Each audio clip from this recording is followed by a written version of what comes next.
जय हिंद साथियों। ये सच्चाई है कि आप दोस्त बदल सकते हैं मगर अपना पड़ोसी नहीं। और अगर पड़ोसी पाकिस्तान जैसा हो तो उसे ठीक करने के लिए कठोर दंड देना हमारा पहला कर्तव्य है।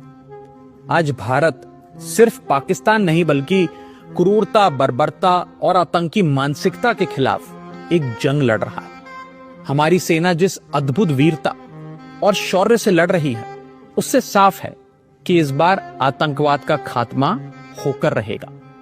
बस हम सबको अपने अपने ईश्वर, अपने अपने भगवान से सैनिकों की सलामती की दुआ करनी है, प्रार्थना करनी है और उनके परिवारों के साथ खड़े होकर उनका साहस और मनोबल बढ़ाना है। जिन परिवारों से निकलकर कर्नल सोफिया कुरैशी और विंग कमांडर व्योमिका सिंह जैसी बेटियां तिरंगे की शान संभाल रही, जिन परिवारों के बेटे सरहद पर दुश्मन का मुकाबला कर रहे, उन परिवारों के साथ चट्टान की तरह खड़ा होना।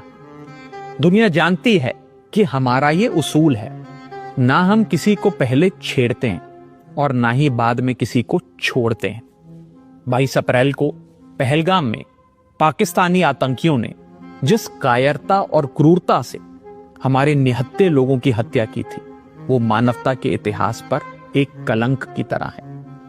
सो हमने भी अपने बहनों के सिंदूर का बदला ऑपरेशन सिंदूर की पहली इंस्टॉलमेंट से ले लिया।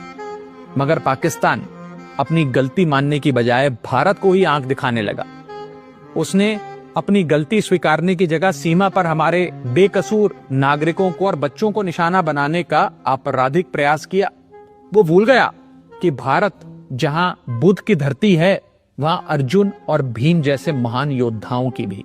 भारत अगर गांधी का वंशज है तो भगत सिंह और चंद्रशेखर आजाद जैसे वीरों का भी। और इसलिए अब भारत की तीनों सेनाएं पूरी ताकत से बता रही हैं कि भारत पाकिस्तान का बाप है और बाप बाप होता है। हमारी मिसाइलें, हमारे विमान पाकिस्तान की छाती पर गरज रहे हैं। हमारा एयर डिफेंस सिस्टम पाकिस्तान की मिसाइलों और ड्रोन्स को मच्छर की तरह मसलकर मार रहा है। जिन आतंकवादियों ने रहम की भीख मांग रही माताओं के सामने उनके कलेजे के टुकड़े को छीना था, जिन आतंकवादियों ने पुलवामा से लेकर उरी तक हमारे लोगों पर नापाक नजर डाली थी, जिन आतंकवादियों ने 2008 में मुंबई में हमारे सैकड़ों निहत्थों और बेकसूर लोगों की बलि ली थी, जिन आतंकवादियों ने 2001 में हमारे लोकतंत्र के मंदिर इंडियन पार्लियामेंट पर घिनौना हमला किया था, जिन आतंकवादियों ने 1993 में हमारी आर्थिक राजधानी मुंबई को सीरियल ब्लास्ट से दहला दिया था,